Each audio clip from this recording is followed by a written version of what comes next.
Hey, it's David here at Skinny Vegan Fitness, back with another video. Today's video is going to be a bit of a difficult video, a difficult message to tell you. It's going against the masses right now. People are going to call me racist, they're going to call me a bigot, they're going to call me all kinds of things for saying what I'm about to say. And honestly, I'm ready for it. I know it's going to come. This is what happens when you speak against the masses. It happens when we talk about veganism to people who don't want to go vegan. It'll happen with the things I'm about to talk about now, because I'm about to say things that go against the grain. They go against what is happening right now, what everybody's doing right now, what everybody believes right now. And it's gonna cause some trouble. But hey, I believe in speaking the truth, and I believe in rational, critical thinking. So keep that in mind as we go forward with this video. I do want to ask you to watch the whole video before you make a comment, because maybe you will agree with me if you watch the whole video. Maybe you'll at least understand where I'm coming from. Before I dive into this, I need to make a point really clear that I 100% condemn the actions of the American police, the Minnesota police, and what they did to that poor man. I 100% condemn it. That police officer deserves to be hit with the law, and I believe he is being hit with the law, and I hope that he's in prison for what he did. And the other officers who stood by and let it happen also deserve to be in prison. There's no question, no doubt about that whatsoever.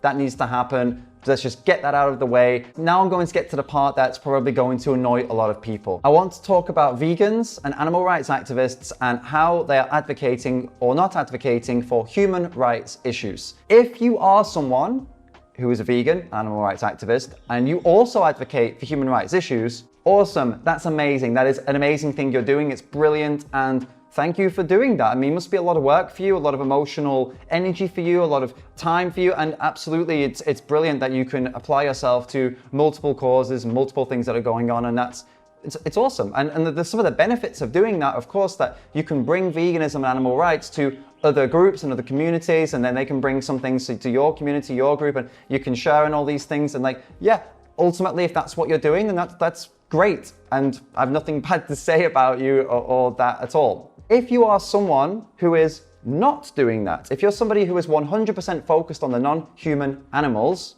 and you do not talk about or focus at any point on human rights, that's absolutely fine.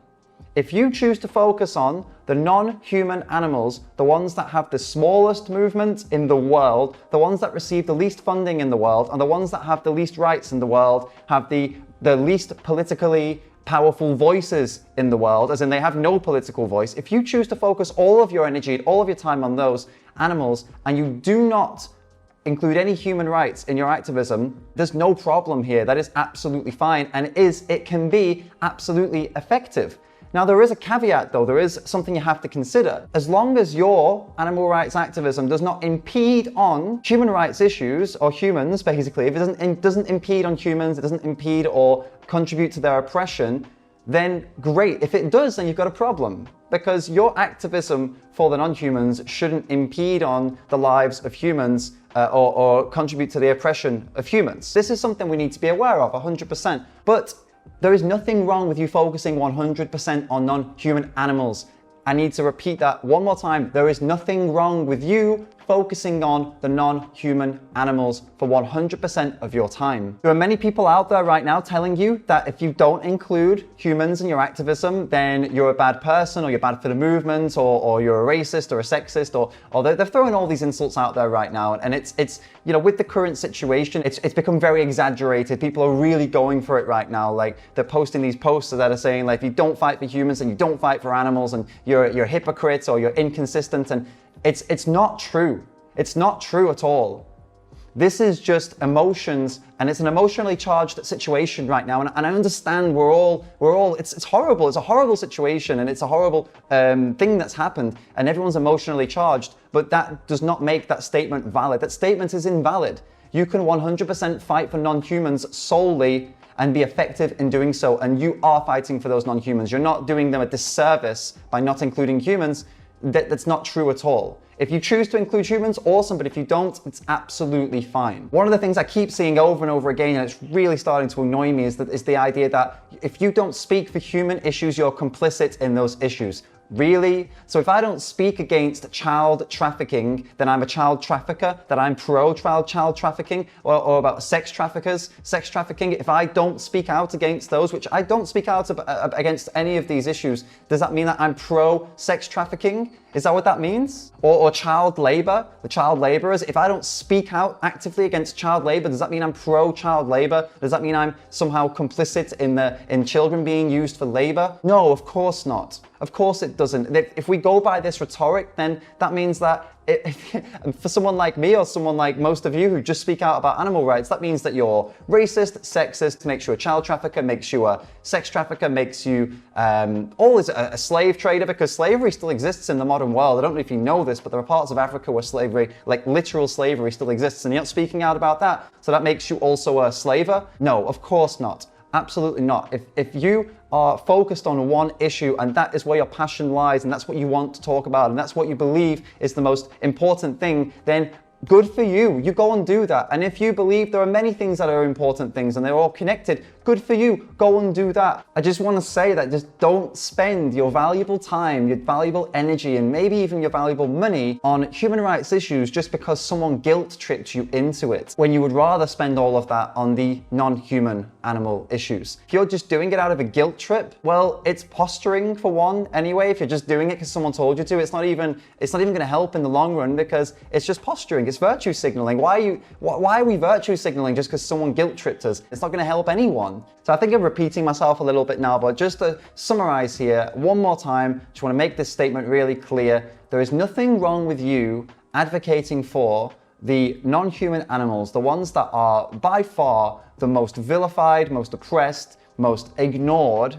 They have no political voice. They have the least amount of charity funding all over the world. They have the smallest number of people in the movement all over the world by a long shot, by an absolute long shot. There's nothing wrong with you focusing 100% of your time and energy and money on those animals. Nothing wrong at all. It makes complete rational sense. It makes complete logical sense that that is where you would put your entire focus.